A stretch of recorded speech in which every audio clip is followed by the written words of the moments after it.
Well, welcome back to Managerial Accounting. I just want to finish up the couple of quick topics in Chapter 3 that I didn't get to on Thursday. So just before class ended, we went through a series of journal entries relative to job order costing. And this exercise, which you didn't have a chance to do, I'd like you to, after you listen to this briefing, uh, turn off the tape and actually do this exercise. So this is exercise 7 on page 125.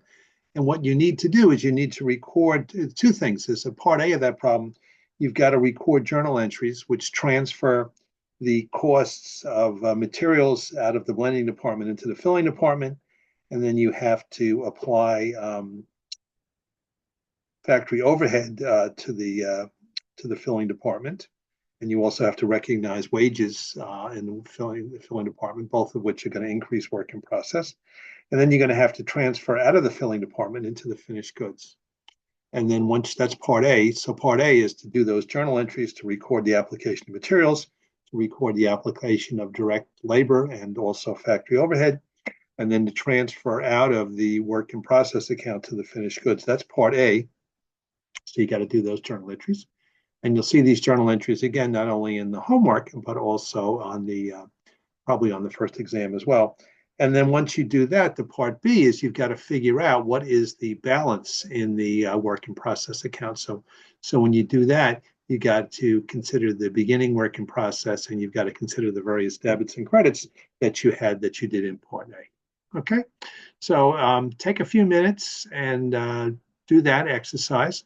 And then only after you've done that exercise, then what you can do is click on the solutions to that exercise, and you can see what your journal entries were.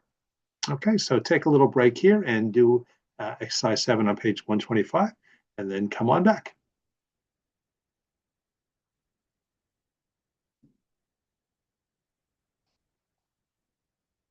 Okay, so welcome on back. Now we're going to use the cost of a production report. So this cost of production report is often used to analyze the changes that take place between conversion and direct material costs between one period and another period. And when we do this, we've got to be careful that we take a look at the cost per equivalent unit. So remember, it's there's a difference between the whole unit and the equivalent unit, and the equivalent unit, whether it is for materials or whether it's for conversion costs, are actually the work done this period. So a good way to compare the cost between periods is take a look at the beginning inventory. So, and then compare that for the costs incurred during the month. So at the beginning of July, the company had inventory as of July 1st of 6,225, and it was made up of direct materials of $5,000, which was 5,000 gallons.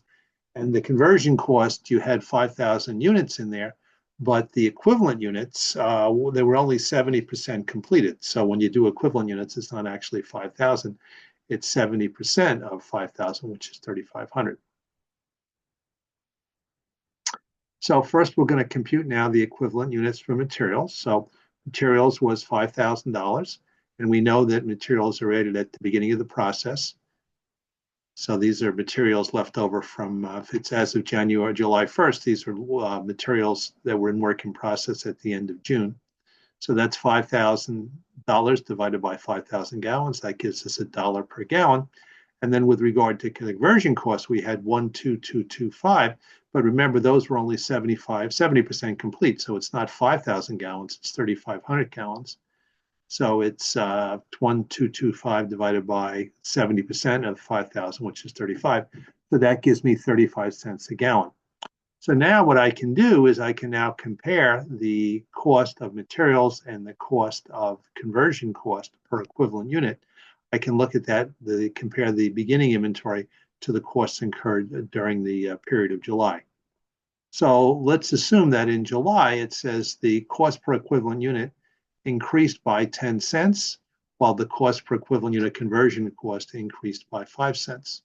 So here's where we can use a production report to actually compare the costs in June to the costs in July.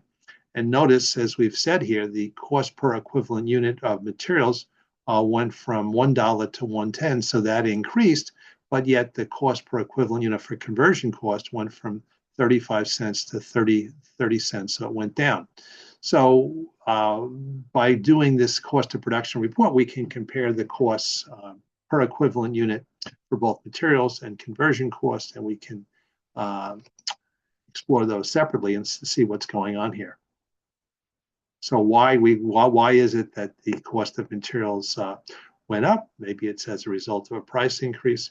And why is it that the cost of equivalent units for conversion costs went down? Maybe we the people doing the direct labor are more proficient this period than they were last period. Maybe there's been a reduction in the overhead costs, but either way, it's worthy of further exploration and an explanation. All right, little question here. Cost of production report is used by managers for analyzing the change in conversion and direct materials costs.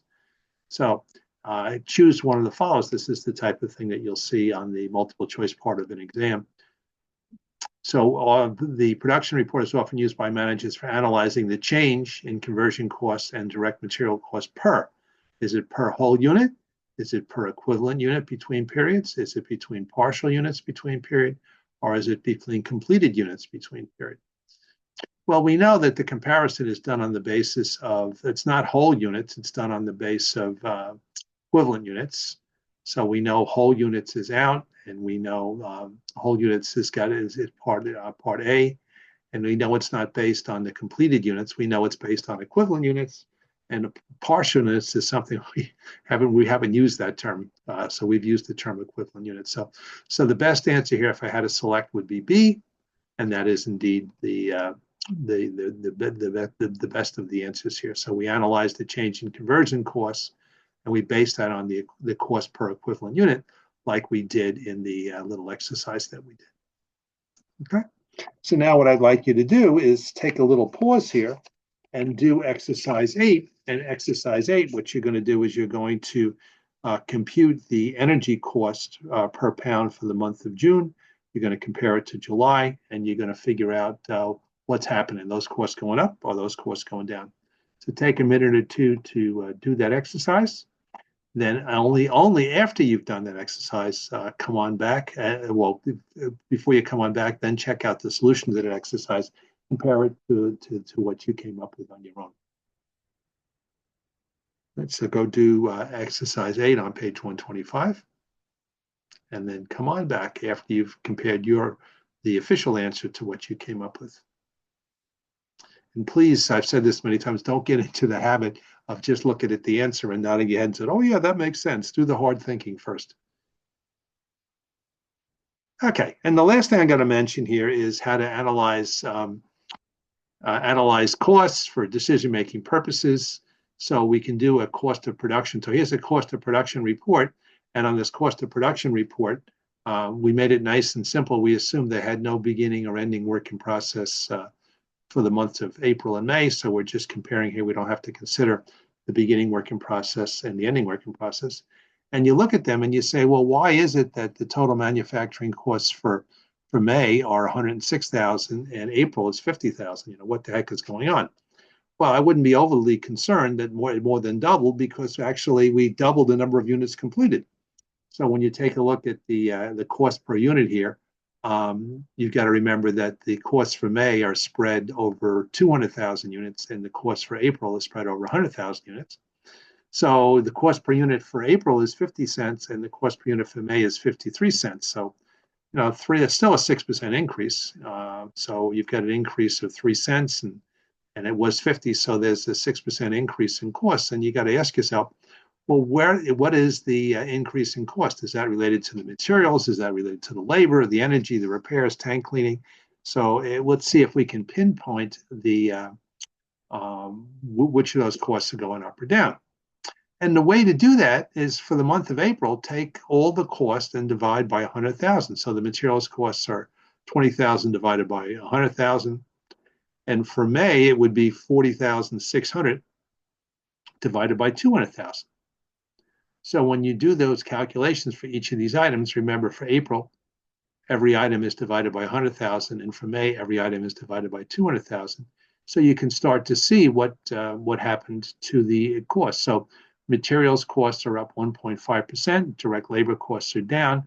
And here's the biggie. So the energy costs were up by 25%, and the tank cleaning is up by 33%. So when you analyze these things here, you can start to pinpoint, which of these costs on a more, on a more detailed basis, which of these costs are increasing and decreasing. So the big concern here is, why is it that the energy costs are up significantly, and why is it that the tank cleaning costs are up significantly? Remember, the volume doubled, so maybe when there's something happens, maybe when we use more energy, we get some type of premium if we use more energy, and maybe the what happens is the increase in volume may be required significant increase in tank cleaning. But I don't know until I further explore that. Okay, so that was a little bit that I didn't get to in the chapter. So I hope you found that useful. And now go ahead, if you haven't done so already, complete the homework for Chapter 3. And we'll look forward to beginning Chapter 4 on Tuesday. Enjoy your weekends. I will see you on Tuesday. Adios, au revoir, hasta luego. Adios.